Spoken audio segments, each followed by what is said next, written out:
First time cake try చేశాను. ఎంత బాగా వచ్చిందో నేనే షాక్ అయిపోయాను. ఫస్ట్ టైం ఎంత బాగా వచ్చిందని అస్సలు ఎక్స్పెక్ట్ చేయలేదు. అయితే ఈరోజు నాకు పెద్ద షాకే అయిందండి. ఒక సబ్స్క్రైబర్స్ అయితే మన ఇంటికి చెప్పబెట్టకుండా వచ్చేసారు. సర్ప్రైజ్ చేశారనమాట.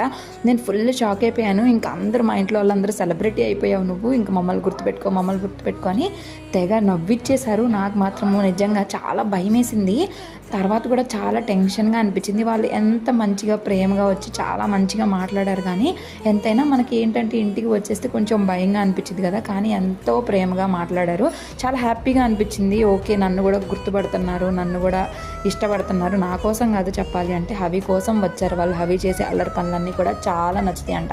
ఇంతకీ నేను మరి రెసిపీ కావాలా లేదా చెప్పండి. రెసిపీ కావాలి అంటే నెక్స్ట్ షార్ట్స్లో షేర్ చేస్తాను. మా ఆయనకి ఎప్పటి నుంచో అడుగుతున్నాడు పాపము మొత్తానికి. ఇక మా ఆయన కూడా గబగబా ఆఫీస్ నుండి వచ్చారు. ఎవరు వచ్చారు ఏంటా అని చెప్పి. టేస్ట్ మాత్రం చాలా బాగుంది అనుకుంటే తిన్నారు. ఎందుకంటే కావాల్సింది ఏముంది.